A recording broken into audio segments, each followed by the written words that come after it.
இப்போ பிரசன்னம் அப்படிங்கிறது உங்களுடைய ஜாதகத்திற்கு நேரம் சரியில்லை, பிறந்த மாதம் சரியாக தெரியாது, இல்லைன்னா அவசரமாக ஒரு கேள்வி கேட்குறாங்கன்னா அந்த கேள்விக்கு பதில் சொல்லணும் அப்படிங்கிறதுக்காக தான் பிரசன்னம் அப்படிங்கிறதே நம்ம பார்க்குறோம். உண்மையிலேயே அந்த பிரசன்னத்தில் வந்து நீங்கள் 12 பாவகங்கள், இப்போ ஒரு ஜாதகருக்கு ஒரு முறை பிரசன்னம் அப்படிங்கிறது போட்டோன்னா இந்த 12 பாவகமும் சேர்ந்து அவங்களுக்கு இயங்குமானா கண்டிப்பாக இயங்கும்.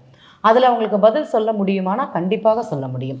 இப்போ ஒரு நண்பர் வந்து திருமணம் சார்ந்து கேள்வி, அதாவது மேரேஜ் பொருத்தம் இல்லை, ஆனால் பிரசன்னம் பார்த்து பொருந்துத்து பிரசன்னத்தில் திருமணம் பண்ணலாம்ங்கிற ஒரு வாக்கு கிடச்சிதுன்னா நாங்கள் திருமணம் பண்ணிக்கிறோம் அப்படிங்கிற மாதிரி ஒரு கேள்விக்கு வந்தாங்கன்னா அதற்கு அந்த நேரத்தில் அவங்களுக்கு பிரசன்னம் பார்த்து பதில் சொல்லலாம் அப்படிங்கிறது சொல்லலாம். சிலர் தொழிலுக்காக பார்ப்பாங்க, ஜாதகத்தில் தொழில் அமைப்பு இல்லை, பட் எனக்கு கைகூடி வந்திருக்கு, அதை நான் மிஸ் பண்ண தயாராக இல்லை, இரண்டாவது ஒரு தடவை செக் பண்ணிக்கிறேன் அப்படின்னு கேட்பாங்க.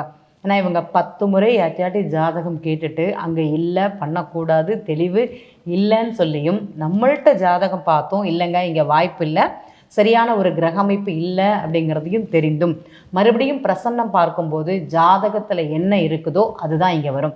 உங்களுக்கு ஜாதகம் இருந்தாலும் சரி, ஜாதகம் இல்லைனாலும் சரி, உங்களுடைய உண்மையான ஜாதகம் எந்த மாதிரி பலனை கொடுக்குமோ அதே மாதிரி தான் பிரசன்ன லக்னம், ஆரூட லக்னம்ங்கிறது உங்களுக்கு பலன் தரும் அப்படிங்கிறது சொல்லலாம்.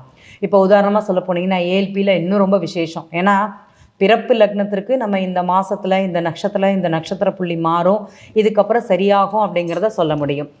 இந்த பிரசன்னத்திலையும் இதே மாதிரி சொல்ல முடியுமான்னா சொல்ல முடியும்.